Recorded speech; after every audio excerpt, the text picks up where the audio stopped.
ये student class 6 का आज क्वेश्चन नंबर 9 और 10 डिस्कस करेंगे which is most important question. इस क्वेश्चन में परसेंटेज का क्वेश्चन है।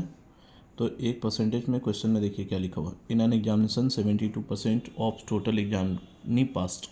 कि एग्ज़ाम में एक एग्ज़ाम हुआ तो टोटल बच्चों में से 72% बच्चे पास किए। तो 72% परसेंटेज कितने पे होता है? 100 पे होता है। बताया गया होगा आपको।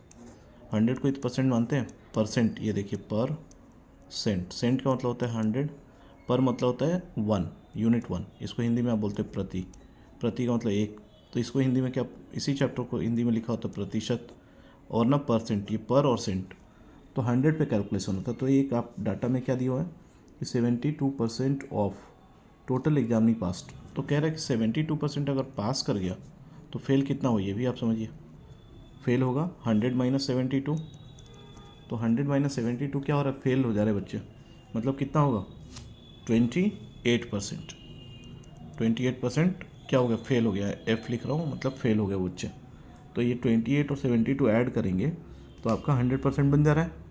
इसी क्वेश्चन को समझना है। तो कभी कभी इक्वल देता है, वैल्यू देता है कि 28% का वैल्यू कितना है, या 7, कभी कभी लिख देगा पास का वैल्यू देगा, कभी कभी फेल का वैल्यू देगा।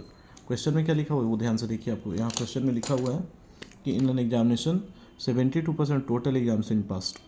तो 72% बच्चे पास कर गए। तो फेल हुए कितने? फेल हो गए हमारे पास 28% फेल हो गए। अब जब 28% फेल हो गया, उसका जो वैल्यू है टोटल, ये समझने की ज़रूरत है। परसेंटेज अलग होता है, नंबर अलग होता है, ये आप समझिएगा। आपके क्लास में टीचर ऐसे नंबर देता है कि 50/100। तो एक तरीके से देखा है तो 100 में आपको 50 नंबर आए। फिर इसी को अगर परसेंटेज निकालेंगे तो ये 50% भी कहलाएगा। कैसे 50% कहलाएगा? 50 इंटू 100, यहीं पे करना हो। 50/100 इंटू 100, तो 100 कैंसिल हो गया। तो परसेंटेज में भी 50 कहलाएगा, और नंबर की बात करें मार्क्स में तो भी 50 मार्क्स कहलाएगा। खैर इसको छोड़िए। फेल हो गया आपका 28%। तो यही पे क्वेश्चन में आपका कैच है। कैच का मतलब कोई क्वेश्चन को पकड़ना, आपको यहाँ पे लिखा हुआ देखिए, अंडरलाइन कर दिया कि if the number of failure is 392। तो 392 का वैल्यू जो है कितना परसेंट हुआ? 392 का हो गया आपको 28%। कहाँ लिखा है? ये रहा 392। ठीक है, तो यही तो है आपको। तो आपको ये समझ में आ गया होगा कि 392 जो वैल्यू है स्ट्रेंथ, वो 28% के बराबर है। तो टोटल निकालना है तो 72% के बराबर निकाल। तो टोटल निकालना हो तो क्वेश्चन कैसे लिखेंगे वो समझिए। लिखेंगे आप, let the number of total students B, क्या? बी का मतलब होता है कितना आप मान रहे हो। तो हमने x मान लिया। ठीक है, जब x मान लिए तो आप लिखेंगे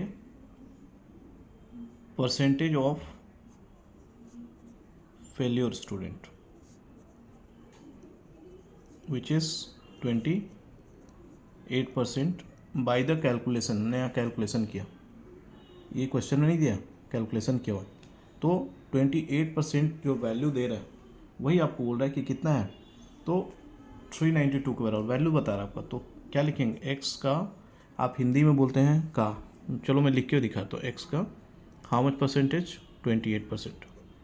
28%। तो परसेंटेज में बेसिक चैप्टर में आपको बताया गया होगा। ये जो आप हिंदी में का बोलते हैं ना, इसी को आपके बोर्ड में उसमें बताया गया ऑफ। ठीक है, ऑफ का मतलब होता है मल्टीप्लाई, ये भी पता होगा। तो अब इसको थोड़ा सा अच्छे से लिखिए, x इंटू 28%। तो जैसे ही परसेंटेज हटता है तो नीचे क्या आता है? 100। तो x का 28%, तो देखिए 28%, और इसी का वैल्यू क्या दिया हुआ है? कितना दिया है यहाँ पे? 392 दिया। ये हो गया आपका क्वेश्चन सेट। क्वेश्चन सेट का मतलब है कि यही आपको इक्वेशन है जहाँ पे आप फंसते हो। ये जो इक्वेशन है आपका मेन, यहाँ पे यही आपको समझना है कि x का 28% आपने किया। तो अब इसको क्रॉस मल्टीपल कराइए, ये आ जाएगा 392 के पास, और 28x हो जाएगा। मैं यहाँ से यहाँ लिखना चालू करता हूँ कि 28x इक्वल टू 392 इंटू 100। अब 392 इंटू 100, तो x का वैल्यू क्या आएगा?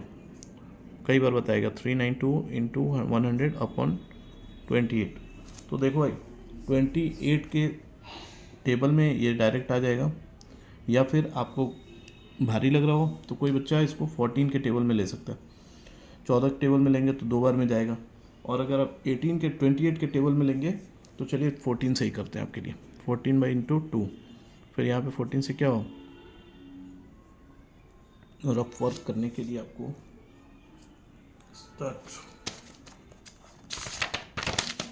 यहाँ पे 392 को आपको डिवाइड करना 14 से, ठीक है। तो आप करेंगे, ये 1 आएगा यहाँ पे और यहाँ पे 1, फिर ये 2, ठीक है। तो 14 के टेबल में 28 टाइम में ये आपका आ जाएगा, ठीक है। तो ये हो जाएगा आपका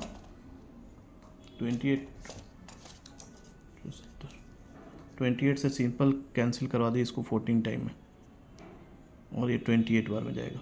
28 करो, ये सही है, ठीक है, ये सही है आपका। इसमें आपको क्या करना है, ये 2 टाइम 14 से जाएगा और 28 बार में ये जाएगा। अब ये 2 से जाएगा 14 बार में, तो ऊपर में क्या बचा, एक आपको बच गया 14 और एक बच गया 1400। तो फाइनल जो आंसर बनेगा 14 इंटू 100। तो नंबर ऑफ टोटल स्टूडेंट जो होगा आपका, ये वाला आंसर आएगा 1400। यही है आपका।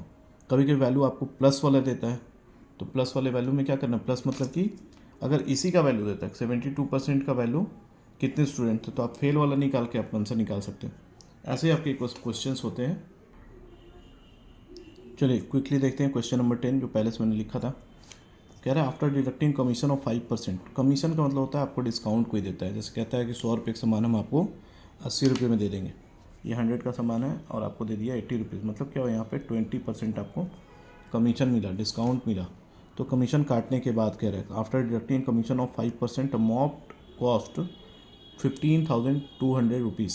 तो what is the gross value, कि ओवरऑल उसका वैल्यू निकालना। तो आपको क्या करना है, इसमें आप लिखोगे let the cost of moped is X. X आपने मान लेना है कि हमको एक्स रुपये का वो सामान है, कोई भी सामान हो सकता है, मॉप्ड के कुछ और भी लिख सकते हैं, कार लिख दे, कोई गाड़ी लिख दे, बाइक लिख दे।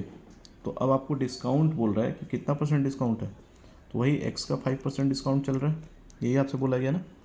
तो इसको आप लिख लीजिए एक्स इंटू 5 हटाने पे क्या होगा, नीचे 100 आएगा, फिर ये आप कैंसिल कराओगे कितने बार में, 20 बार में। तो x/20, ये x/20 क्या है, डिस्काउंट है, ठीक है। डिस्काउंट बोले आप कमीशन आप बोलिए, यहाँ पे कमीशन मैंने लिख दिया आपको, नीचे कमीशन है, जनरली डिस्काउंट लिखते हैं। कमीशन काटने के बाद आपको ये सामान मिल रहा है x/20 रुपीज़ में।